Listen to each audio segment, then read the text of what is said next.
Hey, what's up, lightboltjoe here. Today we're going to discuss the 2022 Netflix film Texas Chainsaw Massacre. This has a runtime of an hour and 23 minutes. It's actually an hour and 15 minutes plus credits, and then a very quick 5-second post-credit scene of Leatherface walking back to the farmhouse. This is the shortest film in the franchise, the worst film in the franchise. This was produced by Legendary Pictures, which somehow got the rights to it. I don't know why almost every single film in the franchise has a different production company attached to it. I don't get it.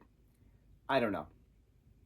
This did so bad with test screening that I think it was like, what did I just read? It was filmed in 2020.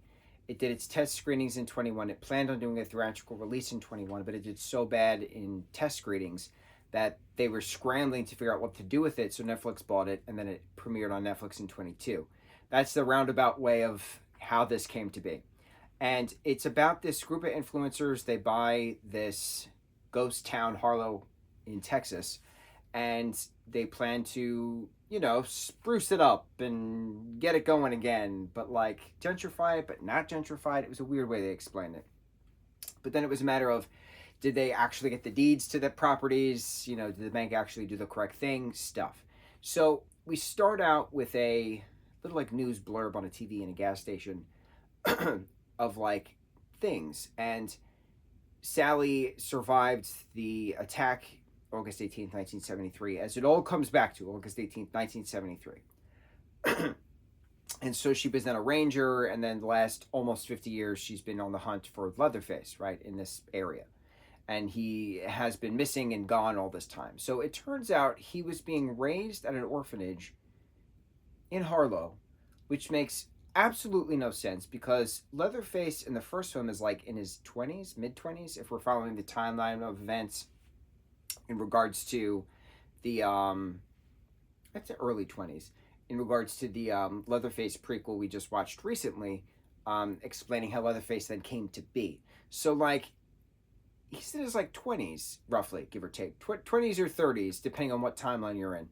And why the hell would a 20-year-old then go to an orphanage? Makes no sense. And then who the hell is this woman raising him for 20 years, not knowing that he's this Leatherface person? Or did they actually know, and then they've just been hiding him all these years? And there has not been an incident in the last 50 years.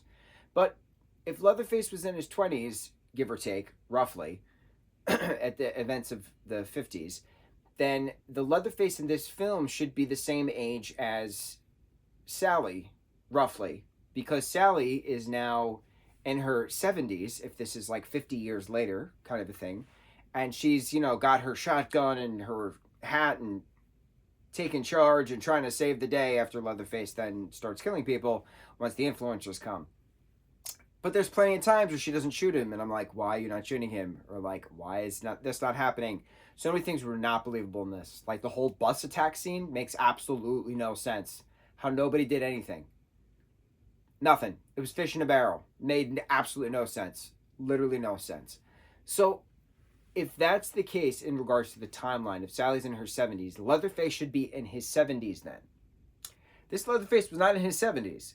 This was maybe 50s. Like, why didn't they get an older actor? I don't get it. Like, so many things did not make sense in this in regards to the plot, in regards to the story, in regards to the casting. I didn't get it. I don't understand it. I don't understand it because it doesn't make sense. I don't know why it was approved. How is this the next installment in the franchise? This is a one and done thing. This originally, when I was looking at the timelines, I kept seeing a lot of stuff that the 22 film is the sequel then to the fourth film. When you do the original timeline, 1, 2, 3, 4, and then this film.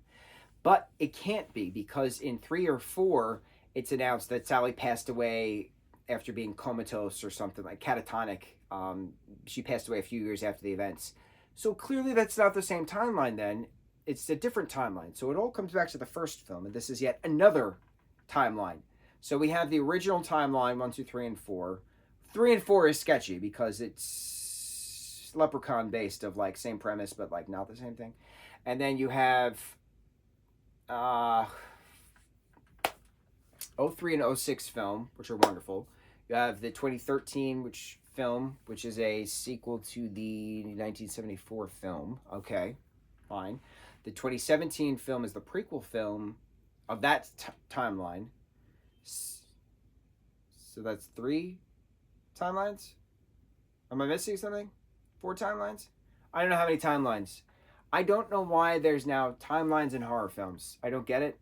I should retract that statement because apparently, and I haven't been privy to this, of knowing this, timelines in horror films have been a thing for a while, but I did not realize it. So I don't know why I'm now realizing it. That's the better way of phrasing that. I don't know why I'm now only realizing it because it's confusing. When you're doing a marathon of films, you want them to be all in the same timeline universe. So like Friday the 13th is all the same timeline universe. Freddy vs. Jason is in the same shared universe of Friday the 13th. Is the same one timeline universe. There's no like side timelines for these. Minus, okay, scratch that. The remakes, the 09 remake and the 2010 remake, Friday the 13th and Nightmare on Elm Street respectively. But then Freddy vs. Jason, the 03 film, is the combined timeline of the two of them. So like, or maybe I just wasn't paying attention to timelines when I did those marathons however long ago. I don't know. I'm very nervous about starting the next timeline of things for Halloween. I am very nervous. But that is the next thing we're going to be doing, our Halloween marathon, which I think is 13 films. So we just did a 9-movie marathon of Texas Chainsaw. They all had their moments. Some stood out much better than others. Some I will continuously rewatch for evermore.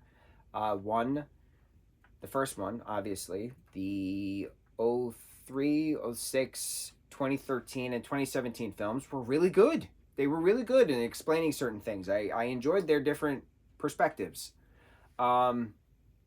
This 22 film was just abysmal. I will never watch this again.